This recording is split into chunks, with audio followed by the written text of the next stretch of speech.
operation is in a challenging situation, mostly still lacking behind pre-pandemic numbers and burdened by additional taxes. There is, however, one airport that seems to be withstanding the blues. Sønderborg Airport is serving the municipalities in the southernmost region of Denmark and has traditionally a very strong business segment.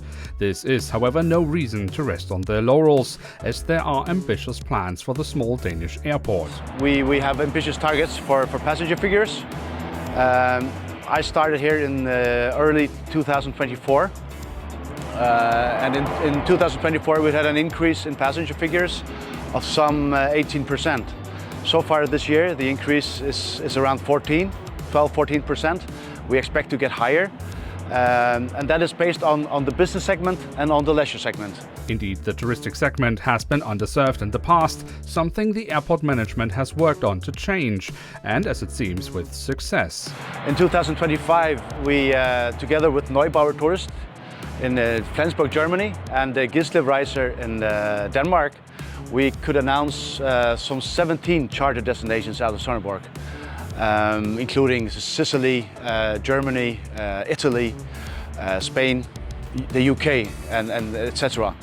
In addition to that, we have increased figures on the domestic flights from Sønderborg to Copenhagen and the reintroduction of the seasonal flights to Bornholm. So there are a lot of things coming together to secure the fact that we believe that Sønderborg Airport has a crucial, a vital role to play in the development of this region. It's an international regional airport that wants to expand the width or the catchment area, if you like, to include the border area with Germany. We are only 25 minutes from the German border. Jacob Sverikas, the CEO of Sønderborg Airport, brings a lot of experience to the airport with previous engagements as sales and marketing director for Atlantic Airways, CEO of Varga Airport and more.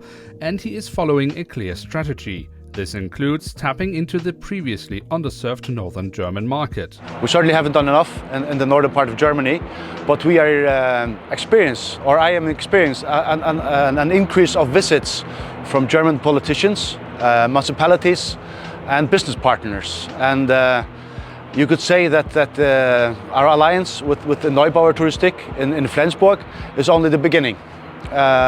We get guests here, and I am a frequent guest at events in the northern part of Germany to increase awareness, because we know that we are a little airport. It's difficult for us to get on mainstream media, so it includes me knocking on doors, telling about the possibility of flying from Sønderborg. It's easy access, free parking. You can drive, and half an hour from parking you're on the aircraft.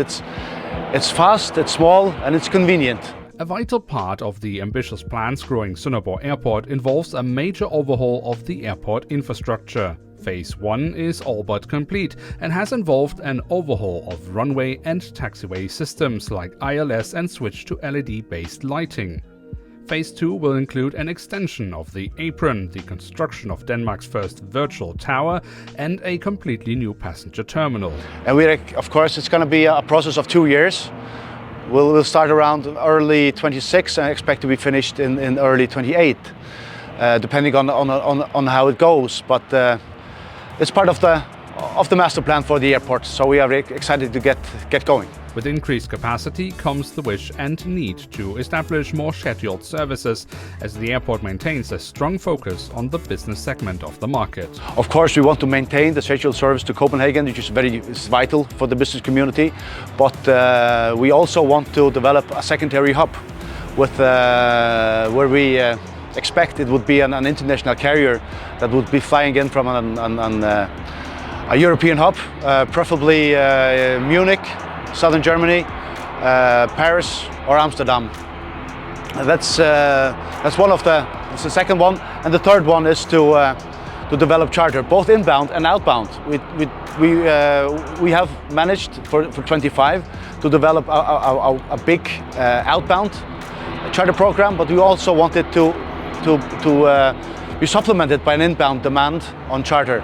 But a secondary route to our European hub is one of our top focuses, one of our top priorities. With its placement in the historic border region of Denmark and a strong business-minded catchment area, it will be interesting to follow the development of what perhaps best could be described as Denmark's aviation asterisk.